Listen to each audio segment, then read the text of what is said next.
You say. Hi, we're Wolf Alice and you're watching So Fucking Cool. Alright, So Fucking Cool here with guys from Wolf Alice. How you guys doing? Good, thanks. Yeah, alright. Natural.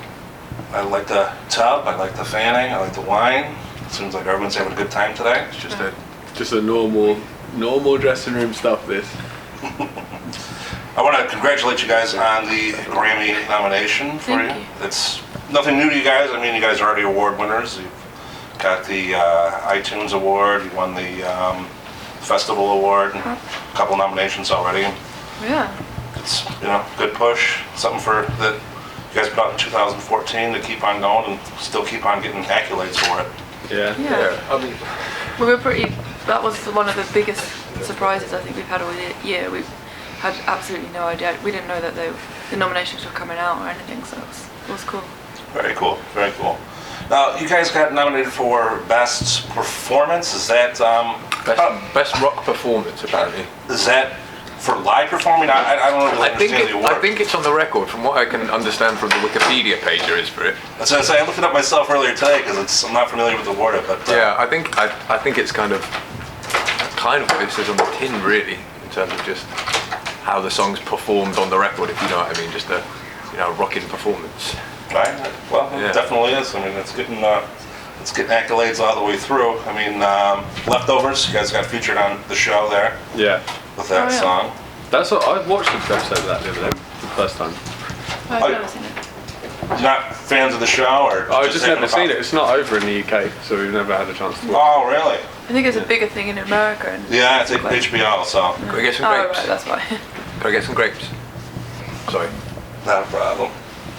Gee. Okay. I'll go fuck off now. Oh, right, I got nuts.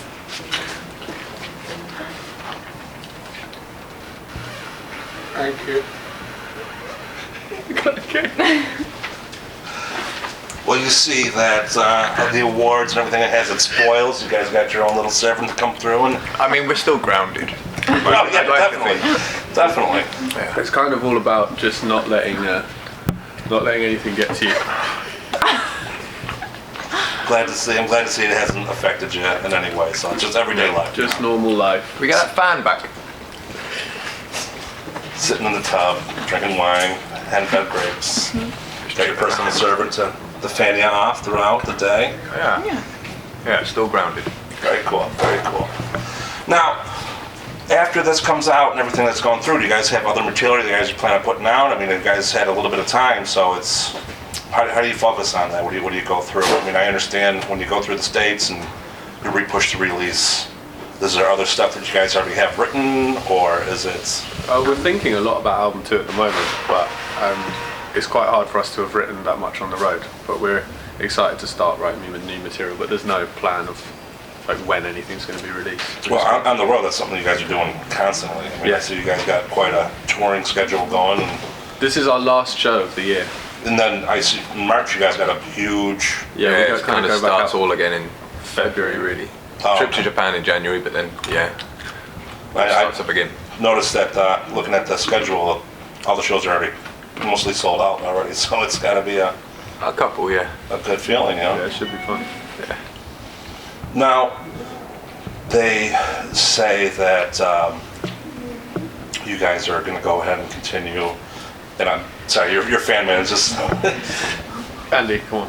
So can I have a break? Yes, Andy. Goodbye, Andy.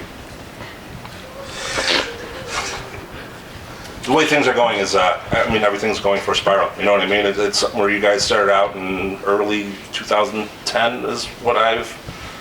Early stages. Me and Ellie met in 2010, but the four of us kind of all got together late 2012, I think. So that's when we kind of started playing as the four. Yeah.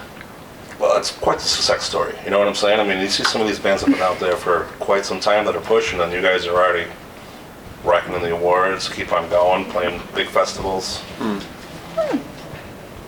Yeah, I guess so. I think it feels different from different sides, I think, because we've been touring for so long. It doesn't feel like, I think, for people who've just discovered us, it might look like a big jump kind of thing, but we feel, it feels quite, I think we've done it in quite a steady way.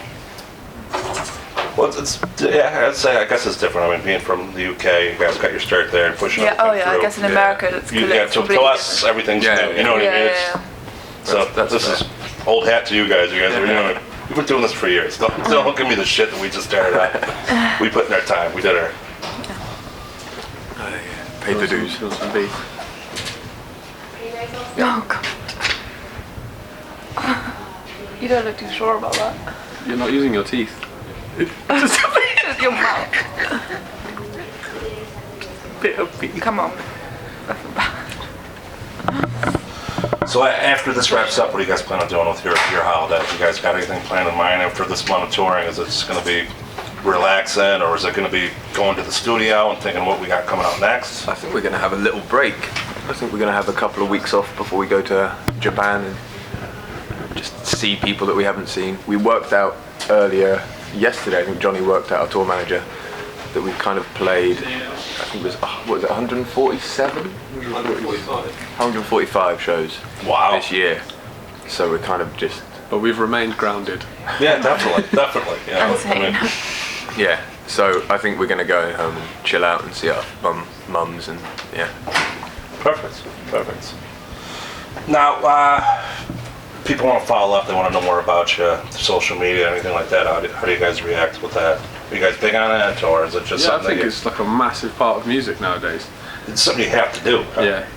It's kind of, you can really learn a lot from a band by the way that they kind of curate their social media. It's not like a pivotal thing. The music should come first, but I think it gives you a good way to kind of communicate with your fans and be quite close to them. So we use it ourselves quite a lot. There are times where it's impossible to post something because we're in bed and something has to be happening in Japan or something. But I think it's really important.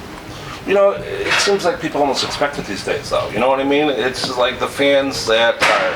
Sometimes when I talk to older bands, I mean, especially something like this, it's... You guys got the younger kids, and you got some of the older bands that have been out for a while. Third Eye Blind, we got Sublime that's been out, we're doing this, you know what I mean? It's different worlds, you know what I mean? No. They're not used to the tweeting and periscoping and all that shit. I think sometimes when you use social media so much, people can feel like they have a kind of ownership over you. Right. And that can be dangerous.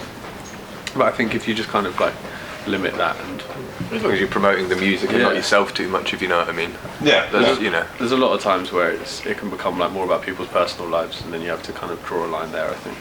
Yeah, definitely. At least try to. Well, you know what it is. You don't want people to come up and be like, hey, I'm such and such from Twitter, you know what I mean? There are times where you do know people through the internet practically without having met them. And I suppose that's kind of cool, but also very weird.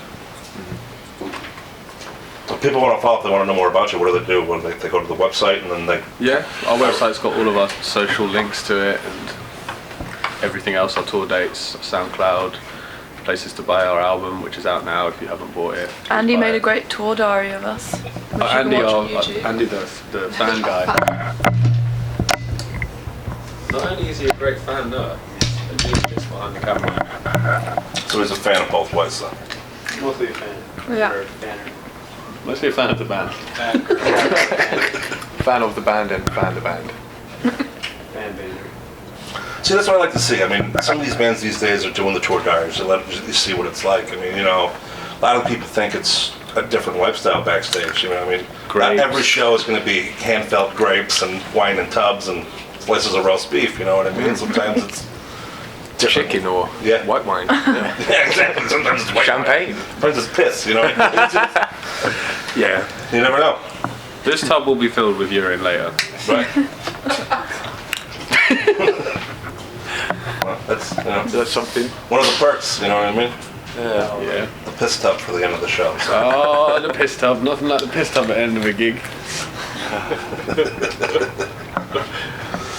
So, after this wraps up, you guys are going to be doing other shows and things like that. People are going to follow up. They're going to go to the website. They want to tweet. Yeah, all that shit. It's all at Wolf Alice.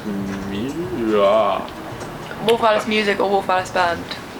One of the. We vary. We can't remember. one of those. Just type in Wolf Alice in one way. Yeah, I mean, just put it into Google. It comes. Right, as long as It's it's all not there. as long as it's not the literary aspect of it. You'll, But that's good as well if you want to check it out. yeah, all right. Yeah. Cool. All right, guys. Thank you. Appreciate Thank you your so time. much. Thank you.